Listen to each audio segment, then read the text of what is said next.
House Speaker Emerita Nancy Pelosi joins me now. Speaker Emerita Pelosi, it's very good to see you. Thank you very much for being with us today. Nice to see you. Thank you.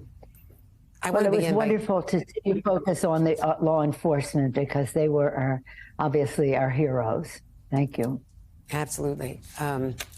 We've interviewed all of them and met with them, and they were in the court, in the overflow room, watching 3 out of the 4 gentlemen who had been testifying early and present for all of the January 6th hearings.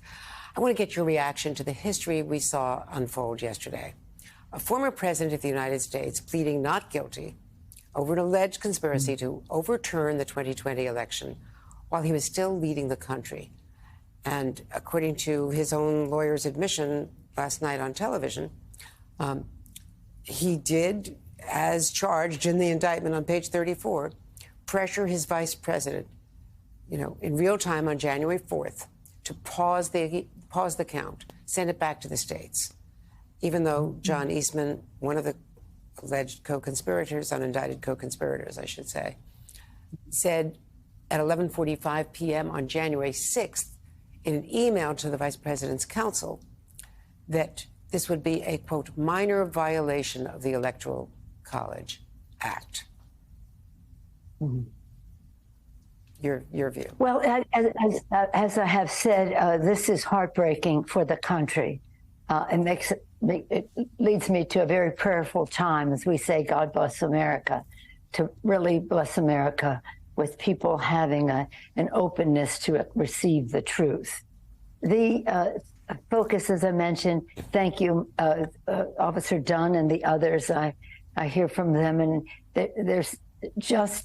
they want the truth to come out. Here they are still protecting the people who voted against accepting the Electoral College results, because they're professionals, because they're patriotic, because they do their jobs. So to see the President of the United States be arraigned, it was interesting to hear Mr. Dunn talk about how it felt for him in the courtroom. When I wasn't in the courtroom, of course, but when I saw his coming out of his car and this or that, I saw a scared puppy. He looked very, very, very concerned about the fate. Look at that. I didn't see any bravado or confidence or anything like that. He knows the truth, that he lost the election, and now he's got to face the music. Do you agree? I'm very proud of the January 6th committee, which laid the foundation, created a path for us to get to this place, to seek the truth.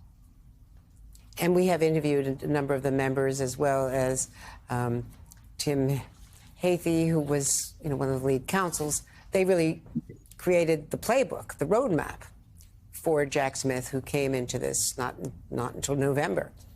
But do you agree with many of your colleagues that the Trump federal court proceedings should be televised, which would have to be a decision by the Chief Justice of the United States Supreme Court? Well, I think that's really up to, I've had conversations about this.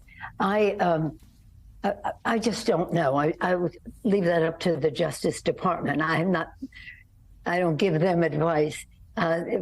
I could make the argument either way. The letter is a very powerful one about why it should happen.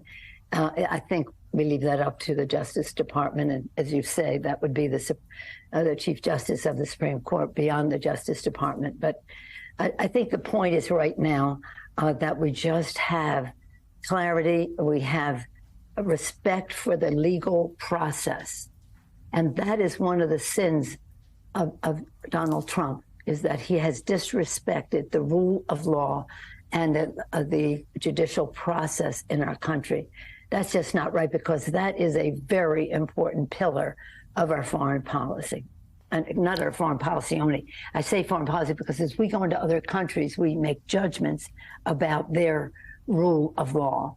So it's a very important part of our democracy and a judgment we make about others' democracy. How do you feel about the push by the House Republicans? Many of them, the Speaker has certainly, flirted with this idea of impeachment proceedings against, President Biden because of unfounded allegations that he was involved with his son Hunter's businesses. And as you well know, as you were very cautious about starting impeachment proceedings for the very reason that once you start in a special committee or the Judiciary Committee, it's very hard to stop that process. Well, with all due respect to your question, this is frivolous. This is a diversionary tactic. They just can't stand the fact that we had a job report of over nearly 200,000 jobs today, that unemployment is 3.5%, that 18 straight months of unemployment being under 4%. We're talking about 13.4 million jobs created with Joe Biden in the White House and working with the congressional Democrats. They have to change the subject, and they have nothing to offer the American people in terms of jobs and the rest. They talk about it, but then they change the subject when it's time to deliver. I'm so proud of the Democrats in the Congress. We fully intend to take back the House the next time so we don't have to deal with the frivolity, the waste of time of the Congress for them to go down this path. It's really sad. I wish the Republican Party somebody would take it back, that we'd have a real Republican Party. It's up to them to decide what it is, but it shouldn't be a cult. It shouldn't be a cult to somebody frivolous with the law and his puppets.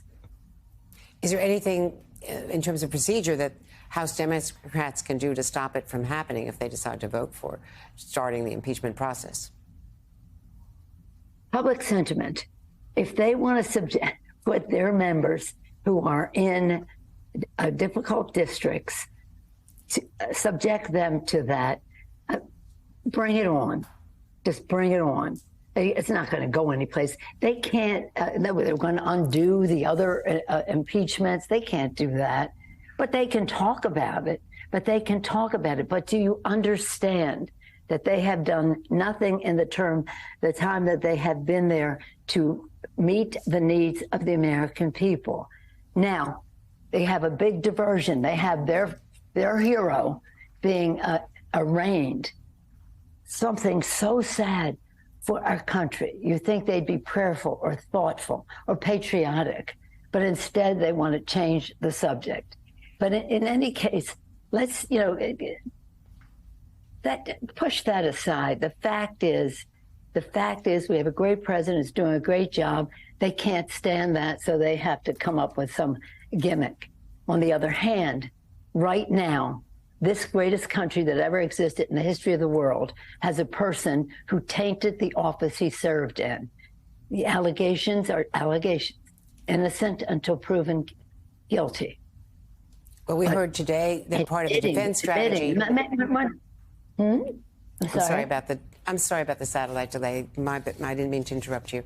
I just was going to ask you about the defense strategy, which is clearly to try to delay and to try to push this trial and the other trials till after the election if he's the nominee, where he could then stop the process. Yeah.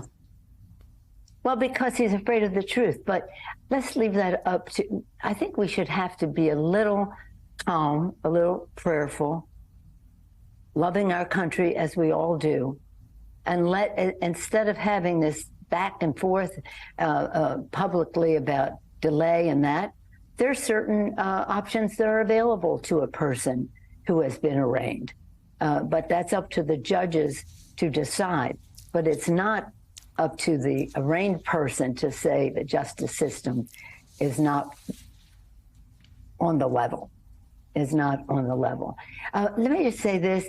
The January 6th committee, I'm very, very proud of the work that it did. As you probably recall, we were having a movement to have a bipartisan outside commission. We thought that would be the right path to take. We passed it in the House. Of course, we had the Democratic majority. In the Senate, they need 60 votes. And we thought we had that. We had an agreement with some of the Republicans, Susan Collins and others in the Senate.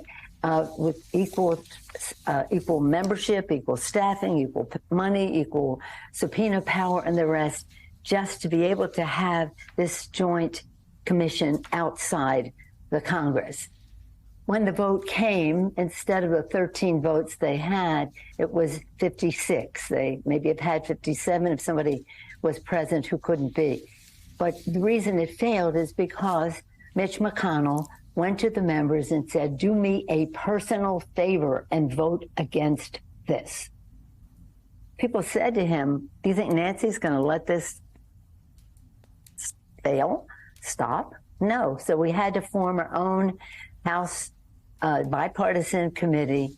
They did excellent work, probably one of the best achievements in terms of a committee of that kind in the history of our country. And they have laid the foundation, created a path for the Justice Department to have the data. This is all about the facts and the law. It's up to them then to take they took a couple of the recommendations of the committee in terms of the charges against the former president of the United States. We're going to have to leave it there. Speaker Emerita, Congresswoman Nancy Pelosi, thank you very much. My pleasure. Thank you.